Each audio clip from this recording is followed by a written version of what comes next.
And we have something interesting. Um, Zero Hedge covering this, of course. Their wealth has vanished. Baby boomers file for bankruptcy in droves. An alarming number of older Americans are being forced into bankruptcy as the rate of people 65 and older who have filed has never been higher. At 3 times what it was in 1991, while the rate of bankruptcies among Americans aged 65 and older has more than doubled, according to a new study by the Bankruptcy Project. Older Americans are increasingly likely to file consumer bankruptcy, and their representation among those in bankruptcy has never been higher. Using data from the Consumer Bankruptcy Project, we find more than a twofold increase in the rate at which older Americans, age 65 and over, hold on, file for bankruptcy, and an almost fivefold increase in the percentage of older persons in the U.S. bankruptcy system.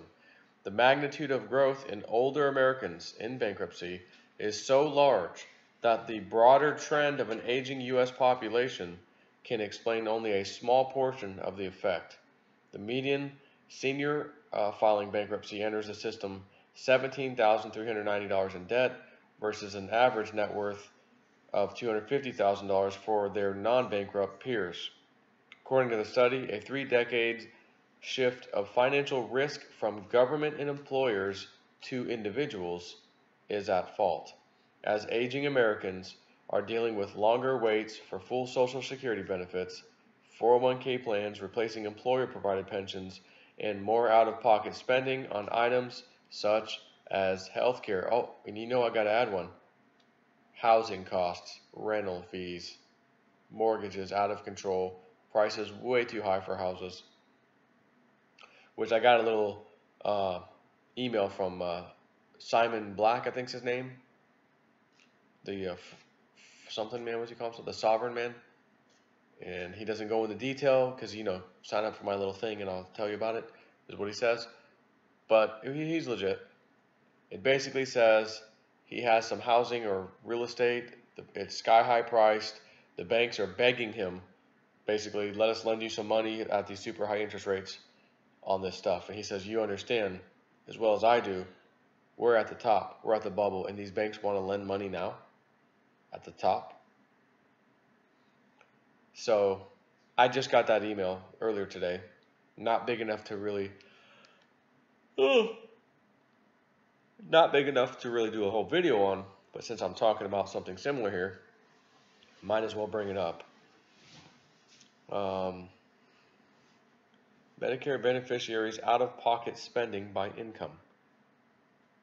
What is that, under $10? What is that? Average 2013 healthcare spending as a share of Social Security income. I don't really need to talk about the chart. When the costs of aging are offloaded onto a population that simply does not have access to adequate resources, something has to give, the study says, and older Americans turn to what little is left of the social safety net, bankruptcy court. You can imagine, you can manage okay until there is a little stumble, said Deborah Thorne, an associate professor of psychology at the University of Idaho and an author of the study. Quote, it doesn't even take a big thing, end quote. In other words, like we always talk about, oh no, I got to pay $500 on my car payment bill or repair bill. Oh, I need this little thing came up. Oh no. And then you're finished. Your savings is wiped out. Now you're in trouble. Oh, let me get a credit card out at a 23% interest rate. What are you going to do? I got to get this thing fixed. I got to have such and such. What else am I going to do? I don't have the money. Why? Because you're spending it all in your freaking house and healthcare. So where was I? The data gathered by the researchers is stark. From February 2013 to November 2016, there were 3.6 bankruptcy filers per 1,000 people, 65 to 74 in age. In 1991, there was only 1.2. So it's basically 3 times that. Not only are more older people seeking relief through bankruptcy, but they also represent a widening slice of all filers. 12.2% of filers are now 65 or older, up from 2.1% in 1991. The jump is so pronounced, the study says, that the aging of the baby boom generation cannot explain it. Although the actual number of older people filing for bankruptcy was relatively small, about 100,000 a year during the period in question, the researcher said it signaled that there were many more people in financial distress. The people who show up in bankruptcy are always the tip of the iceberg, said Robert M. Lawless, an author of the study and a law professor at the University of Illinois. In the Bankruptcy Project's latest study, posted online Sunday and submitted to an academic journal for peer review, studies personal bankruptcy cases and questionnaires submitted by 895 BK or bankruptcy filers aged 19 through age 92. The questionnaire asked filers what led them to seek bankruptcy protection. Much like the broader population, people 65 and older usually cited multiple factors. About 3 in 5 said unmanageable medical expenses played a role. A little more than 2/3 cited a drop in income.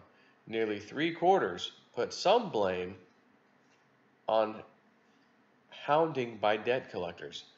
The study does not delve into the underlying factors, but separate data provides some insight.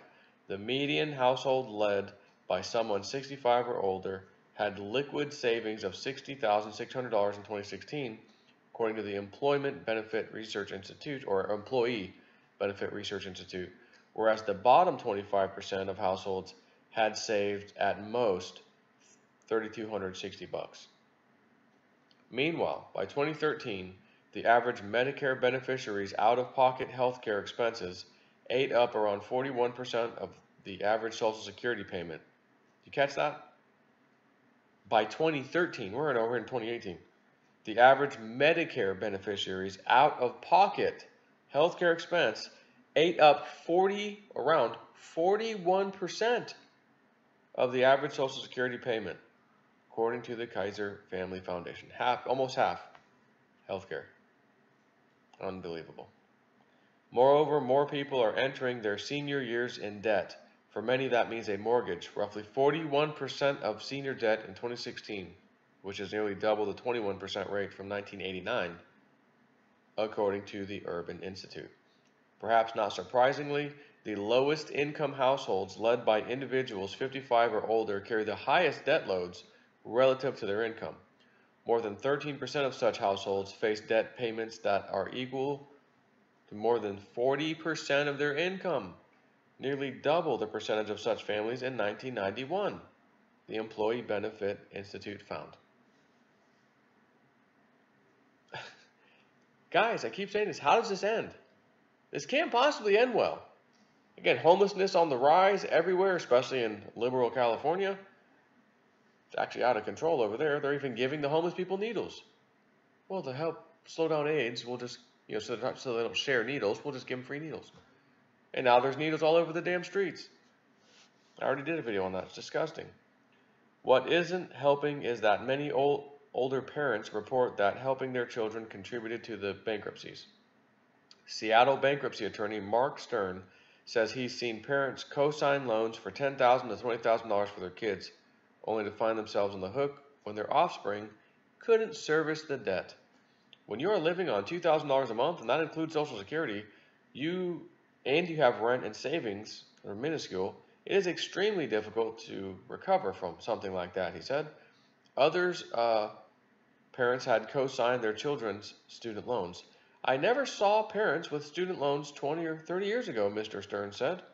It's not uncommon to see student loans of $100,000, he said. Then you see parents who have guaranteed some of these loans. They are no longer working, and they have these student loans that are difficult, if not impossible, to pay or discharge in bankruptcy. And these kids These are the kids' loans. Jeez. CEO of Elder Law of Michigan, Keith Morris, said that bankruptcy was a hot topic among callers to a legal hotline he established for older adults. They worked all their lives and did what they were supposed to, he said. And, my favorite word, doing the right thing. They did the right thing. They worked all their lives and did what they were supposed to do, he said. And through circumstances like a late life divorce or a death of a spouse or having to raise grandkids, oh, you mean just life, yeah, have put them in a situation where they are not able to make the bills. And that's the end of that. So, how does one say, quick, look surprised? This is the world we live in. The debt's getting bigger and badder. The incomes are not.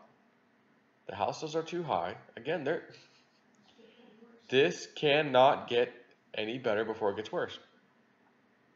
And when it gets worse, we're going to have to deal with it. These expensive house prices, this cannot go. Simon Black, talking about and in part of that statement, he was talking about getting ready to unload. All-time high, I'm ready to unload. And I'll tell you more about it if you sign up to my newsletter thing or whatever his little statement said. But, I mean, I'm pretty sure we know what's going on here. We have a giant debt problem across the world. Across the planet. This isn't a USA only thing. And even with Trump at the helm. So you can flick a magic wand and just, erase the debt? Is he going to flick a magic wand and tell everybody your house is, you need to sell your house for less money because people can't afford it? No. This is what we call the free market, right? The free market says this is what it's worth, and if I go to a bank and they give me a loan, then that must mean I can afford the loan. I'll just get this house. But that's not the case. The banks need their money too. It's their money and they need it now. And they need you to get in debt. Go buy that house. Go buy the brand new car. Don't get a used car. Buy a brand new car. Get yourself an 8, 9, or 10-year freaking loan payment on that thing. And don't cry the blues when you're 6 years into the thing. You're thinking, man, I just got half this thing paid off roughly, 5 years, whatever. Half of it paid off. I've owned the car for 5 years. I should be getting a new car right now. It's 5 years old. Well, nope. Got 5 more years to pay. Unbelievable. Again, we're all banking on cryptos. We are all banking on cryptos because if cryptos don't pan out, we're going to be just like the rest of them. Maybe a little better. Some of us are a little better than others, financially or whatever. But we're all going to be affected by it. And again, if cryptos don't do their thing, we're going to be, my house ain't getting paid off and your house ain't getting paid off and all that stuff.